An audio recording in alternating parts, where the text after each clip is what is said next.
Hello. അപ്പോൾ ഞാനിപ്പോൾ വന്നിരിക്കുന്നത് നമ്മൾ കഴിഞ്ഞ ദിവസം പറഞ്ഞു നിർത്തിയ അതിൻ്റെ ബാക്കിയായിട്ടാണ്. അപ്പോൾ അതെന്താണെന്നാണ് ഞാൻ പറയാൻ പോകുന്നത് കേട്ടോ. ഇനി രണ്ടാമത്തെ കാര്യങ്ങൾ എന്ന് പറഞ്ഞാൽ ഇവർ നമ്മുടെ സമൂഹത്തിൽ ഉണ്ടാക്കി വെക്കുന്ന ദോഷം എന്താണെന്നുള്ളതാണ്.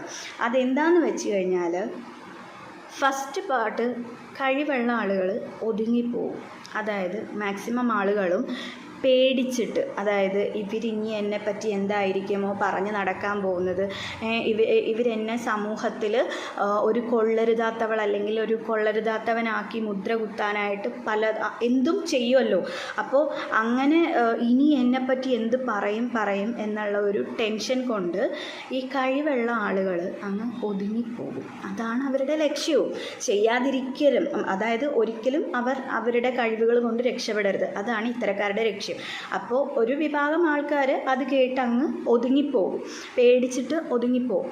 അപ്പോൾ അങ്ങനെയുള്ള എന്താ പറയുക, അപ്പോൾ അവരങ്ങനെ പിന്നീട് മാനസികമായിട്ട് മെൻ്റലി അവർ തളരും. പക്ഷേ അവരുടെ മനസ്സിൽ എപ്പോഴും ഉണ്ടാവും, എനിക്കൊന്നും ചെയ്യാൻ പറ്റിയില്ലല്ലോ, എന്നെ കൊണ്ട് അങ്ങനെ അത് മുന്നോട്ട് കൊണ്ടുപോകാൻ പറ്റിയില്ലല്ലോ എന്നൊക്കെയുള്ള ഒരു ടെൻഷൻ അവരുടെ മനസ്സിലുണ്ടാവും.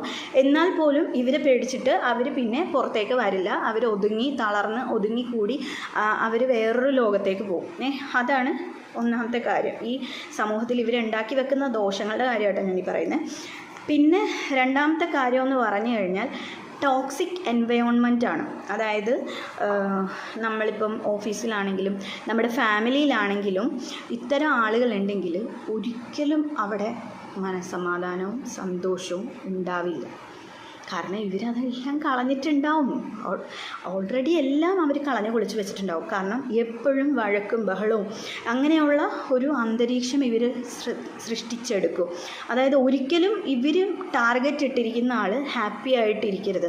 അപ്പോൾ അയാളുടെ കുടുംബത്താണെങ്കിലും അതല്ല ആ മൊത്തത്തിലൊരു കുടുംബത്തിലാണെങ്കിലും ഇവരെ പറ്റി ഇല്ലാത്തതും എല്ലാം പറഞ്ഞ് നടന്ന് മാക്സിമം അവരെ ആ ഫാമിലിയിൽ നിന്ന് അകറ്റി നിർത്തി കഴിയുമ്പോൾ സംഭവിക്കുന്നതെന്ന് വെച്ച് കഴിഞ്ഞാൽ മെൻ്റലി എല്ലാവരും ഈ പറഞ്ഞ ആൾ തളരുകയും ചെയ്യും. ബാക്കിയുള്ളവർക്ക് ഇവരോട് ശത്രുതയാവും. സത്യാവസ്ഥ എന്താണെന്നുള്ളത് അവരറിയുന്നില്ല. ഇവർ പറഞ്ഞെടുക്കുന്നതാണോ ഒന്നും ഇവരാരും ചിന്തിക്കുന്നില്ല. അങ്ങനെ മൊത്തത്തിൽ ആ കുടുംബം നശിപ്പിച്ച് അവിടെ ഒരു എന്താ പറയണം, മനസമാധാനവും സന്തോഷവും ഇല്ലാത്ത ഒരു അന്തരീക്ഷം ഇവർ സൃഷ്ടിച്ചെടുക്കും. അപ്പോൾ ഇത്തരക്കാരെ കൊണ്ട് ഇങ്ങനെയുള്ള കുറേ പ്രശ്നങ്ങളും ഉണ്ട്. ഇനി നമുക്ക് നമ്മുടെ മൂന്നാമത്തെ പാർട്ട് എന്താണെന്ന് നോക്കാം. അത് ഞാൻ ഉടനെ അടുത്ത എപ്പിസോഡിൽ പറയുന്നതായിരിക്കും. അപ്പോൾ അതുവരെ നിങ്ങൾ എന്തായാലും ഇത് ഇഷ്ടപ്പെട്ട നിങ്ങൾ ലൈക്ക് ചെയ്യാനും സബ്സ്ക്രൈബ് ചെയ്യാനും ഒന്നും മറക്കരുത് കേട്ടോ. ബൈ.